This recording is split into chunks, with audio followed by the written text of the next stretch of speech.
വാവ്, അടിപൊളി.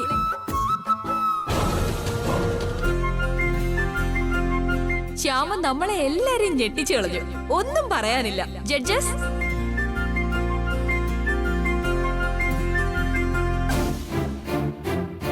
അസലായിട്ട് പാടി.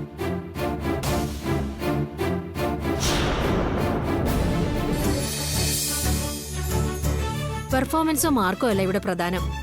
ശ്യാമ വളരെ സോൾഫുള്ളായി സമാധാനപരമായി പാടി.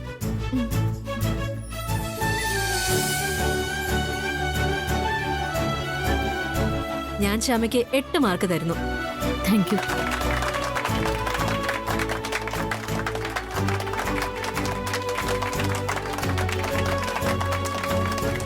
ജി കെ സർ, പാട്ട് നന്നായിരുന്നു. രേണുകാ മാം പറഞ്ഞ പോലെ വൃത്തിയായിട്ട് പാടി.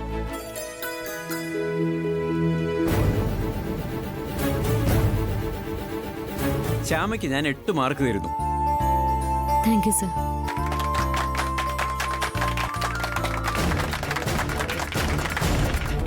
അപ്പൊ ശ്യാമയ്ക്ക് 8 8 16 മാർക്ക്. അടുത്ത ബിജി തമ്പി സർ. ഒന്നും പറയാനില്ല. ശ്യാമയുടെ പാട്ട് ഗംഭീരമായി. Thank you sir.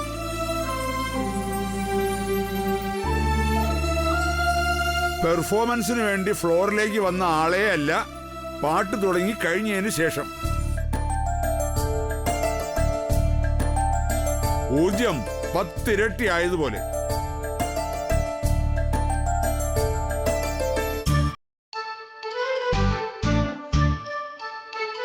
ഇതൊരു കോമ്പറ്റീഷൻ ആണെന്നോ ഇതിൽ പാടി ആരെയെങ്കിലും തോൽപ്പിക്കണമെന്നോ മാർക്ക് വാങ്ങിച്ച് 1ാം സ്ഥാനത്തേക്ക് എത്തണമെന്നോ ഉള്ള അങ്ങനത്തെ ഒരു ഉദ്ദേശവും ഇല്ലാത്തതുപോലെയാണ് ശ്യാമ പെർഫോം ചെയ്തത്.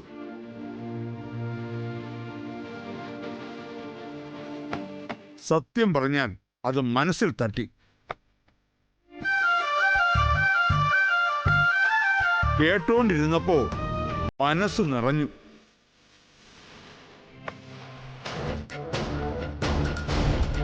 ഞാൻ ശ്യാമയ്ക്ക് 8 മാർക്ക് നൽകുന്നു.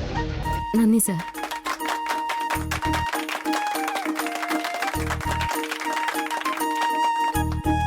ശ്യാമ ചെല്ലു, ഇരുന്നോളൂ.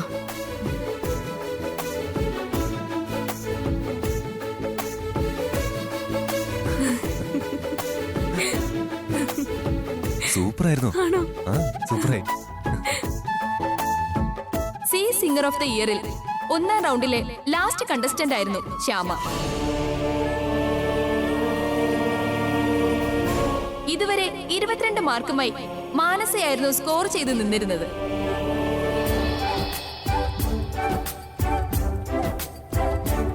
എന്നാൽ ഇതാ ഇപ്പോ ഗംഭീര പെർഫോമൻസുമായി മാനസയും എല്ലാവരെയും കടത്തിവെട്ടിക്കൊണ്ട്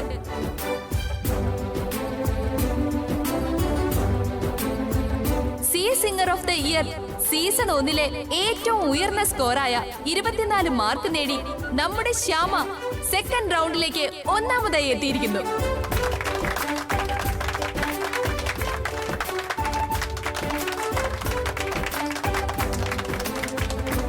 ഇപ്പൊ ഒരു കാര്യം ഉറപ്പായി, C singer of the year second റൗണ്ടിൽ തീ പാറുന്ന മത്സരമാകും ഇനി ഉണ്ടാവുക.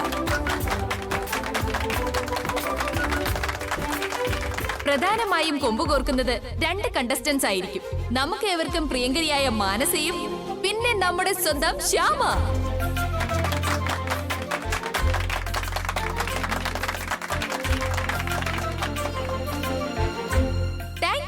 Thank you everyone. അപ്പൊ നമ്മൾ ഇനി തീ പാറുന്ന സെക്കൻഡ് റൗണ്ടിൽ കാണുന്നു.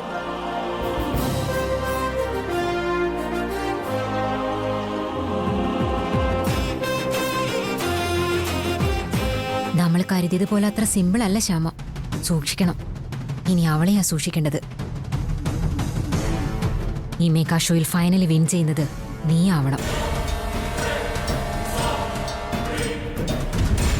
അതിനേതറ്റം വരെ പോകേണ്ടി വന്നാലും ഞാൻ പോയിരിക്കും.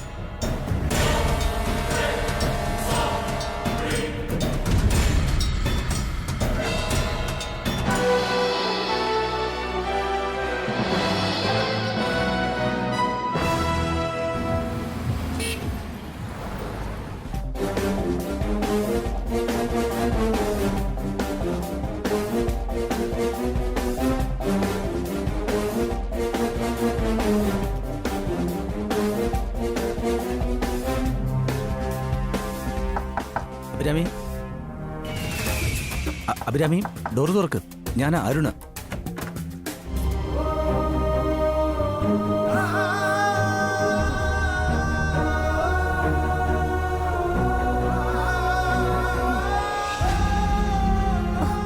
എന്റെ മോള് മോൾക്ക് കുഴപ്പമൊന്നുമില്ല. അവൾക്ക് വിഷമമൊന്നുമില്ല. മോള് സുഖമായിട്ടിരിക്കുക. എനിക്ക് എന്റെ മോളെ ഒന്ന് കണ്ടാ മതി അരുൺ. അതെങ്ങനെയാ? അഭിരാമിക്ക് അവിടെ വീട്ടിലേക്ക് വരാൻ പറ്റുമോ? ഇല്ലല്ലോ. പിന്നെ മോളെ ഞാൻ ഇങ്ങോട്ട് കൊണ്ടുവന്ന് അഭിരാമിയെ കാണിക്കാന്ന് വെച്ചാൽ അതിനും കഴിയില്ല. വീട്ടിലെല്ലാരും എന്നെ സംശയിക്കും. ഞാൻ ജീവിച്ചിരിക്കുന്നു എന്റെ മോൾ അറിയണ്ടേ? അഭിരാമി ഇവിടെ ഉള്ള കാര്യവും ഞാൻ കണ്ട കാര്യമൊന്നും മനഃപൂർവ്വം മോളോട് പറയാത്തതാ. അതറിഞ്ഞ അമ്മയെ കാണണമെന്ന് വലിയ നിർബന്ധമാവും. പിന്നെ കരച്ചിലും ആകെ പ്രശ്നമാവും. എങ്ങനെയായാലും അതവിടെ എല്ലാവരും അറിയും. തൽക്കാലം അഭിയൊന്ന് സമാധാനിക്ക്.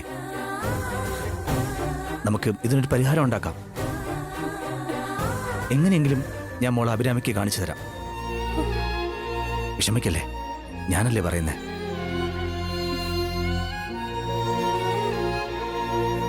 ഉറപ്പായും മോളെ കാണാം. വിഷമിക്കല്ലേ.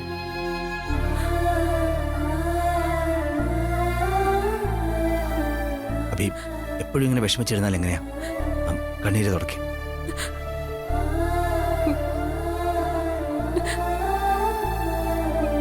ഏയ് വിഷമിക്കല്ലേ.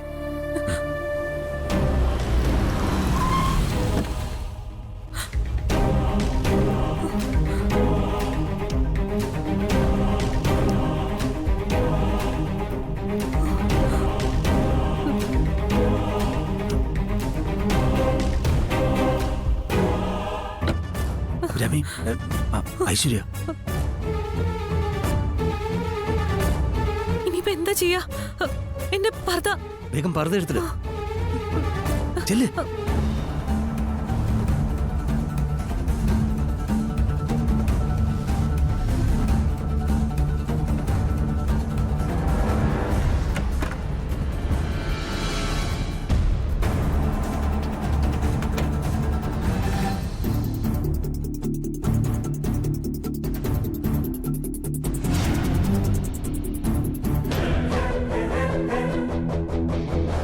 ഇവിടെ ആരും ഇല്ലേ? കഥകൊക്കെ തുറന്നു കിടക്കണല്ലോ.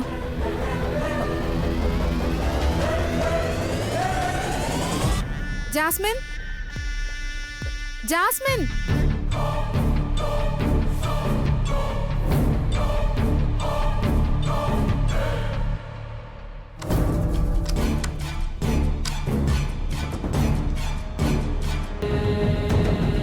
മാഡം, ഈ കഥകം തുറന്നിട്ടിട്ട് നീ ഇവിടെ എന്തെടുക്കുക? അത് ഫുഡ് ഉണ്ടാക്കായിരുന്നു മാഡം. ഇന്ന് നീ ഓഫീസിൽ ശരിക്കും ഗോൾ അടിച്ചു അല്ലേ? എന്താ മാഡം, മനസ്സിലായില്ല. ഇന്ന് ഓഫീസില് അച്ഛന്റെ മുമ്പില് നിനക്ക് എന്നെ ഒന്ന് താഴ്ത്തി കെട്ടാൻ പറ്റി. പിന്നെ നീ കുറച്ച് സത്യസന്ധയായി. അത് മാഡം, ആ കണക്കിന്റെ കാര്യം സത്യ. ഇങ്ങനെ ക്യാഷ് നഷ്ടപ്പെട്ട കമ്പനി നഷ്ടത്തിലാവും എന്ന് നിന്നോടാര് പറഞ്ഞു? അതല്ലേ മാഡം ശരി. നീയാണോ നിശ്ചയിക്കുന്നേ?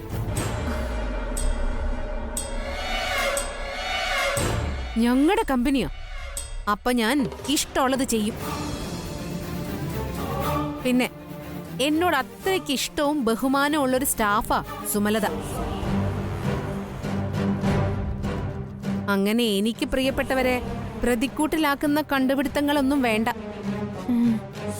ഞാൻ പറയുന്നത് നിനക്ക് മനസ്സിലാവുന്നുണ്ടോ? ആ, മനസ്സിലായി. ഇനി അങ്ങനെ എന്തെങ്കിലും ഉണ്ടായാ ആ നിമിഷം പറഞ്ഞയക്കുന്നത് നിന്നെയാ, ഓർത്തോ. ഇതെന്റെ ഫസ്റ്റ് ആൻഡ് ലാസ്റ്റ് വാണിംഗാ, മറക്കണ്ട. അയ്യോ മാഡം, ഇക്കാര്യം നേരിട്ട് കണ്ട് നിന്നോട് പറയാനാ ഞാൻ വന്നത്.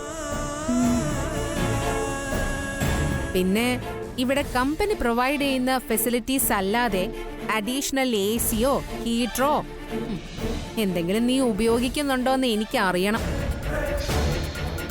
ഞാനൊന്ന് അകത്ത് കയറി നോക്കട്ടെ. മാറി.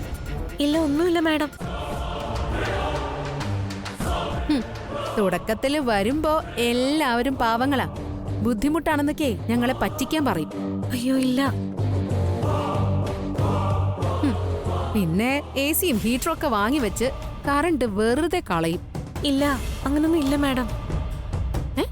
നീ പേടിക്കുന്ന എന്തിനാ? മാറി നിക്ക്. മാഡം അത്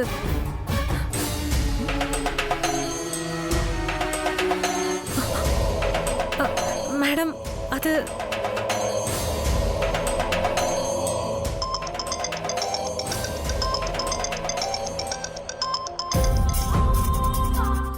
അമ്മേ, ഞാൻ നമ്മുടെ കമ്പനിയുടെ ഗസ്റ്റ് ഹൗസിലാ.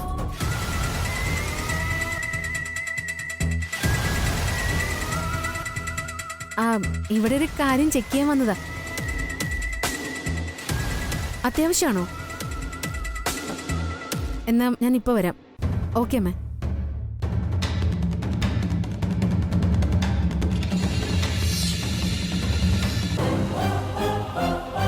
അമ്മയാ, എന്തോ അത്യാവശ്യം. ഞാൻ ഇപ്പൊ പോവാ. താമസിയാതെ ഒരു ദിവസം വീണ്ടും വരും. ഓ ആയിക്കോട്ടെ മാഡം. ഞാൻ ഈ പറഞ്ഞ ഒരു ഇലക്ട്രിക് സാധനങ്ങളും ഇവിടെ ഉപയോഗിക്കുന്നതായിട്ട് കാണരുത്. മനസ്സിലായോ? മനസ്സിലായി മാഡം.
എന്റെ ശ്യാമേച്ചി അടിപൊളി.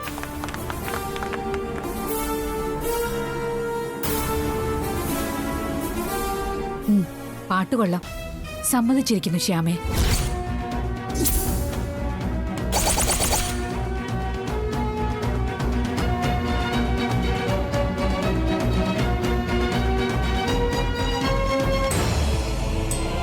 ഞാൻ മുമ്പേ പറഞ്ഞില്ലേ നമ്മുടെ ശ്യാമ ഉയരങ്ങളിലെത്തുമെന്ന്.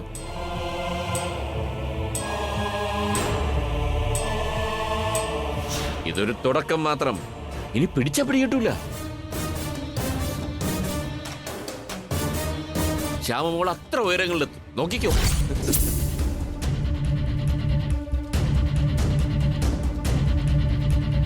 ശ്യാമയുടെ ഏട്ടന്മാരാന്ന് പറയുന്നത് നീ എനിക്ക് വരണമൊക്കെ ശരിക്കും അഭിമാനമാണ്.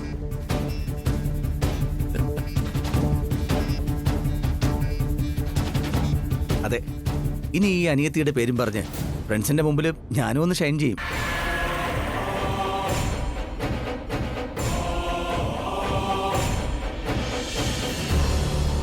അങ്ങനെ ശ്യാമ അനിയത്തിയാണെന്നുള്ള ക്രെഡിറ്റ് നിങ്ങൾ രണ്ടാൾക്ക് മാത്രം പോരാ. ഞാനും എന്റെ ബന്ധുക്കൾക്കിടയിൽ ശ്യാമയുടെ പേരിൽ കുറച്ച് ഗമയൊക്കെ കാണിക്കും.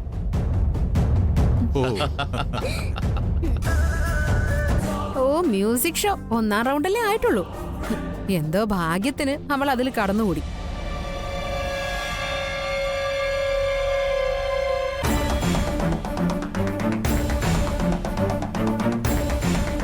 ഇനിയാ കോമ്പറ്റീഷൻ. അപ്പ കാണാം. നമ്മളിത് കൊറേ കണ്ടതാ.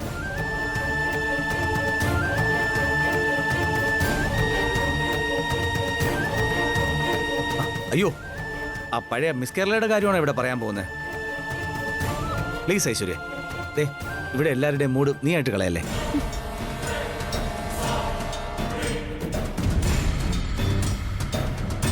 ഐശ്വര്യ, നമ്മുടെ കഴിവ് പോലെ തന്നെ മറ്റൊരാളുടെ കഴിവിനെ നമ്മൾ അംഗീകരിക്കണം. അതാണ് മനസ്സിന്റെ ക്വാളിറ്റി എന്ന് പറയുന്നത്. ഓ, അത്ര വിശാല മനസ്സൊന്നും എനിക്കില്ല. ആ നല്ല മനസ്സ് ഉണ്ടാവണമെന്നാ ആദ്യേട്ടൻ പറഞ്ഞത്. ശരി, സമ്മതിച്ചു. ഈ വീട്ടില് ഇപ്പൊ സെലിബ്രിറ്റി അവളാ, ശ്യാമ. അത് ഞാൻ സമ്മതിച്ചു തന്നാ പോരെ.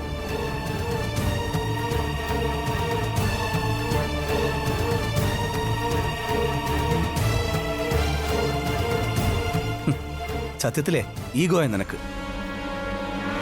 മുഴുത്ത അസൂയ. അരുണേ, മറ്റുള്ളവരുടെ മുമ്പിൽ വെച്ച് എന്നെ ഇൻസൾട്ട് ചെയ്യാൻ നിൽക്കല്ലേ. എന്റെ വിധം മാറും.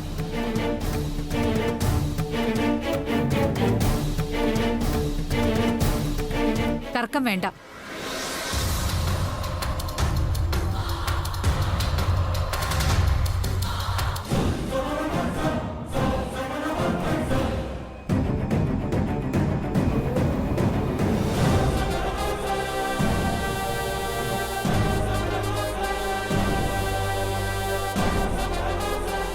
Singer of the year season 1-ലെ ഏറ്റവും ഉയർന്ന സ്കോറായ 24 മാർക്ക് നേടി നമ്മുടെ ശ്യാമ സെക്കൻഡ് റൗണ്ടിലേക്ക് 1-ാമതായി എത്തിയിരിക്കുന്നു.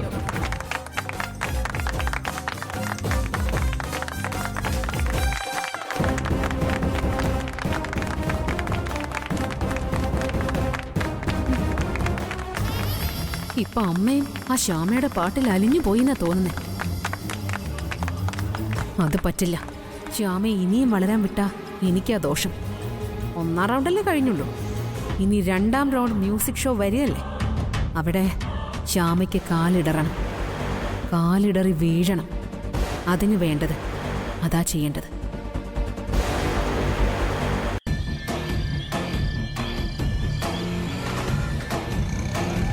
ആ ശ്യാമ, അവള് പാടി പാടി റിയാലിറ്റി ഷോ വരെ എത്തി. ഇനിയിപ്പോ നമ്മൾ എന്താ ചെയ്യാ? അവൾ ഇത്രയ്ക്കങ്ങ് കയറി പോകുന്നു ഞാൻ അത്ര പ്രതീക്ഷിച്ചില്ല. നമ്മുടെ ചെറിയൊരു അശ്രദ്ധ, അതാ അവളിപ്പോ റിയാലിറ്റി ഷോയിൽ പാടിയത്. അല്ല മമ്മി, അവളുടെ ഒരു ഭാഗ്യേ ചെന്ന് പാടിയേ ഉള്ളൂ. അതിനു മുൻപേ ഏറ്റവും കൂടുതൽ മാർക്ക് ശ്യാമയ്ക്ക്. എന്തൊരു അത്ഭുതം! ഇനി നമ്മൾ എന്താ ചെയ്യാ? ശ്യാമ മ്യൂസിക് ഷോയുടെ 2-ാം റൗണ്ടിലും പാടുമല്ലോ. 2-ാം റൗണ്ടില് ശ്യാമ പാടരുത്.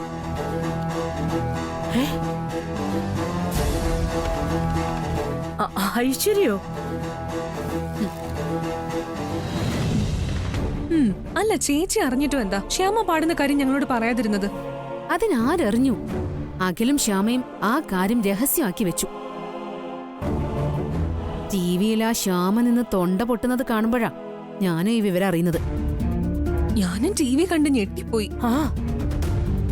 ഐശ്വര്യ, അവള് പാടുന്ന കണ്ട ഷോക്ക് എനിക്ക് ഇതുവരെ തീർന്നിട്ടില്ല.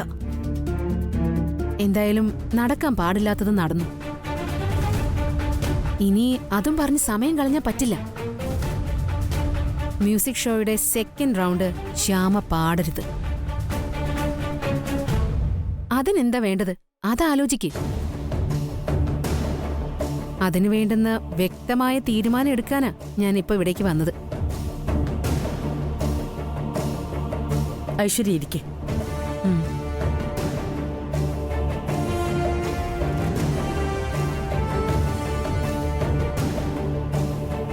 അവള് മ്യൂസിക് ഓഡീഷന് പോവാതിരിക്കാൻ ഞാൻ വേണ്ടതൊക്കെ ചെയ്തു. ഒടുവിലെ ബൈക്ക് എടുപ്പിച്ച് അവളുടെ കൈയും കാലും വരെ റെഡിയാക്കി. എന്നിട്ടും അതൊന്നും വകവയ്ക്കാതെ അവള് തന്നെ ജയിച്ചു. ഇനിയും ശ്യാമയെ വളരാൻ വിടരുത്. അത് എനിക്കും നിങ്ങൾക്കും ദോഷമാ. അവളെ എന്തു ചെയ്യാനും വസുന്ധരാമയുടെ പിന്തുണ നമുക്കുണ്ടാവും. അത് പറഞ്ഞ് ശരിയാക്കുന്ന കാര്യം ഞാൻ ഏറ്റു. എത്ര ആലോചിച്ചിട്ടും അവളെ എന്താ ചെയ്യേണ്ടതെന്ന് എനിക്ക് ഒരു പിടിയും കിട്ടുന്നില്ല. എന്നാ എനിക്കൊരു ഐഡിയ ഉണ്ട്. അത് അരുന്ധതിയും വിസ്മയും വിചാരിച്ചാ വർക്കൗട്ടാവും. അതെന്തായാലും പറയൂ ചേച്ചി, ഞാനും മമ്മി അത് ചെയ്യും. അടുത്ത മ്യൂസിക് ഷോയ്ക്ക് മുൻപ് ശ്യാമയെ മാനസികമായിട്ട് പറ്റാവുന്നത്ര തളർത്തുക. അത് പക്ഷെ എങ്ങനെ? പറയാം.